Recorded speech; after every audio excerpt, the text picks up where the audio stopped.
نحمده ونصلي ونسلم على رسول الكريم اما بعد فاعوذ باللہ من الشیطان الرجیم بسم اللہ الرحمن الرحیم۔ آج کا ہمارا درس نماز جنازہ میں نیت کے احکام اس پر مشتمل ہوگا۔ عزیزان محترم، جماعت کثیر ہو تو مقتدی کو چاہیے کہ نیت اقتداء میں امام کی تعیین نہ کرے، یعنی یہ نہ کہے کہ فلاں امام، یہ تعیین نہ کرے۔ یوں ہی جنازہ میں یہ نیت نہ کرے کہ فلاں میت کی نماز، یہ نیت بھی نہ کرے، کیا خبر وہ میت نہ ہو دوسری ہو، یا جس امام کا اس نے نام لیا وہ امام نہ ہو دوسرا امام ہو، کیونکہ جماعت کثیر ہے پتہ نہیں چل رہا، لہذا یہاں تعیین نہ کرے۔ نماز جنازہ کی یہ نیت ہے کہ نماز اللہ کے لیے اور دعا اس میں میت کے لیے، ٹھیک ہے۔ اور مقتدی کو اگر شبہ ہو کہ میت مرد ہے یا عورت، تو پھر یہ کہہ لے کہ امام کے ساتھ نماز پڑھتا ہوں جس پر امام نماز پڑھتا ہے، کیونکہ اس کو پتہ نہیں ہے کہ مرد ہے عورت ہے جس کا جنازہ پڑھا جا رہا ہے، تو پھر یہ جملے کہہ دے کہ جس کی امام نماز پڑھتا ہے میں بھی اسی کی پڑھتا ہوں، چاہے وہ مرد ہے یا عورت ہے، تو اس کی نماز درست ہو جائے گی۔ اگر مرد کی نیت کی بات کو معلوم ہوا کہ وہ تو عورت ہے یا اس کے برعکس، تو نماز جائز نہ ہوئی، بشرط کہ جنازہ حاضرہ کی طرف اشارہ نہ ہو۔ اگر اشارہ کرتا ہے تو پھر اس کی نماز درست ہو جائے گی۔ یوں ہی اگر زید کی نیت کی بات کو معلوم ہوا کہ اس کا تو امر ہونا معلوم ہوا ہے، تو اب بھی صحیح نہیں۔ اگر یوں نیت کی کہ اس جنازہ کی اور اس کے علم میں وہ زید ہے، بعد کو معلوم ہوا کہ امر ہے، تو نماز ہو گئی، کیونکہ اس نے اشارہ کیا کہ اس میت کی نماز پڑھتا ہوں۔ گمان اگرچہ یہ ہے کہ وہ زید ہے، وہ بعد میں پتہ چلا کہ وہ بکر ہے، تو لہذا اس کی نماز میں کوئی فرق نہیں آئے گا، اس کی نماز درست ہو جائے گی۔ چند جنازے ایک ساتھ پڑھے تو ان کی تعداد معلوم ہونا بھی ضروری نہیں۔ اگر اس نے تعداد معین کر لی اور اس سے زائد ہوئے تو کسی جنازے کی نہ ہوئی، یعنی جب کہ نیت میں اشارہ نہ ہو، صرف اتنا ہو کہ 10 میتوں کی نماز اور وہ تھے 11، تو کسی پر بھی نماز نہ ہوئی۔ اگر نیت میں اشارہ تھا مثلا ان 10 میتوں پر اور وہ تھیں 20 یا اس سے زیادہ، تو اب نماز ہو گئی۔ یعنی پہلی بات تو یہ ہے کہ جب زیادہ جنازے ہوں تو اس میں تعداد معین نہ کریں۔ اگر بالفرض تعداد معین کرتا ہے تو پھر اس انداز سے کرے کہ ان میتوں کی، یہ جو 10 میتیں سامنے رکھی ہیں اور سامنے اشارہ بھی کرے کہ ان میتوں کی، تو اب اس کی نماز درست ہو جائے گی۔ اگر وہ صرف زبان سے کہتا ہے کہ 10 میتوں پر نماز پڑھتا ہوں اور اشارہ وغیرہ ان میتوں کی طرف بھی نہیں کرتا، پتہ چلا کہ وہ 11 میتیں ہیں، تو پھر کسی بھی میت پر جنازہ اس کی نہیں ہوگی۔ نماز واجب میں واجب کی نیت کریں اور اسے معین بھی کریں، مثلا نماز عید الفطر، نماز عید الاضحیٰ، اور اسی طرح منت کی نماز اور نماز بعد طواف یا نفل، جبکہ ان کو قصداً فاسد کیا ہو کہ اس کی قضا بھی واجب ہو جاتی ہے۔ یعنی نفل نماز ادا کر رہا تھا ایک شخص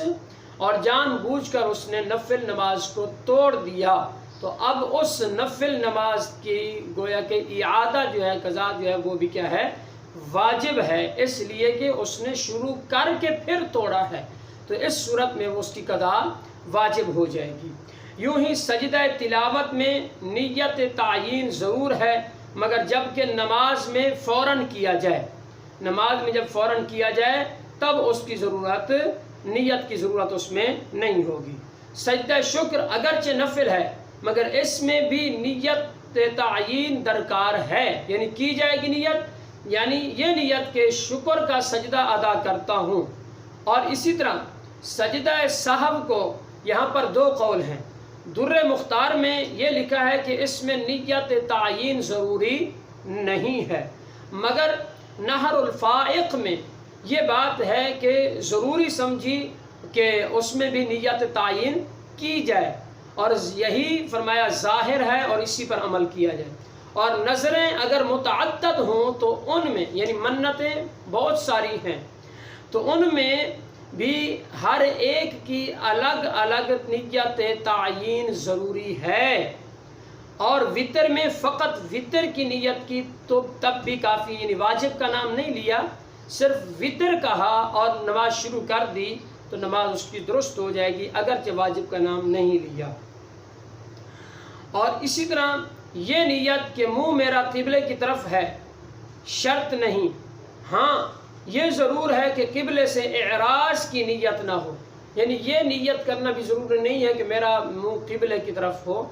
شرط یہ ہے کہ اس کا جو ہے قبلے سے اعراض نہ ہو، اعراض کی نیت بھی نہ ہو۔ بقیہ یہ ہے کہ اگر اس کا رخ جو ہے وہ قبلے کی جانب ہے اور اس نے زبان سے یا نیت سے یہ الفاظ وغیرہ ادا نہیں کیے تو نماز میں کوئی فرق نہیں آئے گا، اس کی نماز درست ہو جائے گی۔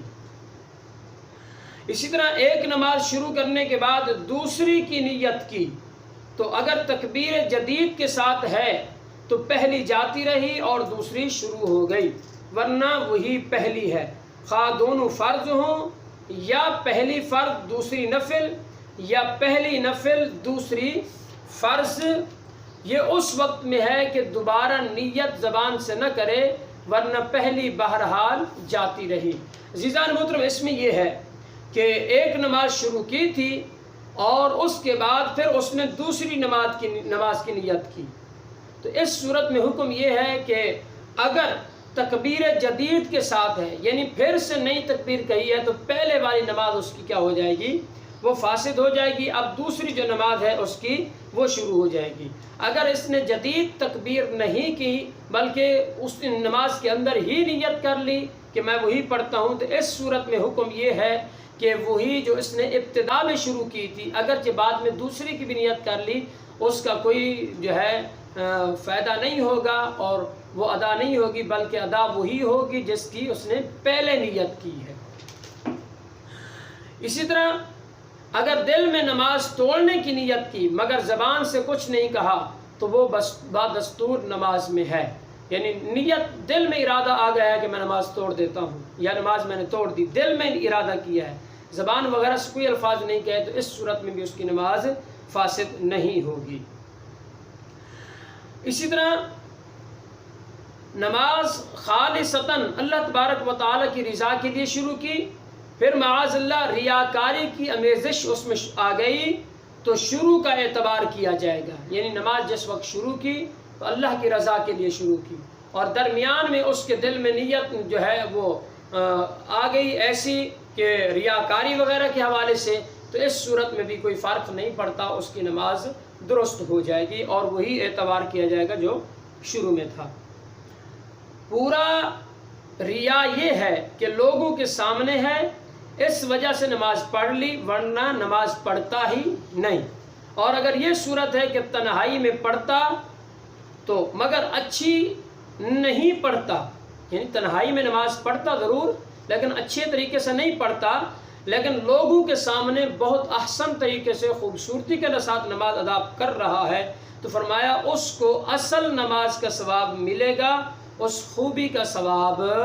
نہیں ملے گا، اور ریا کا جو استحقاق عذاب ہے فرمایا وہ بہرحال برقرار رہے گا۔ نماز خلوص کے ساتھ ادا کر رہا تھا، لوگوں کو دیکھ کر یہ خیال ہوا کہ ریا کی مداخلت ہو جائے گی،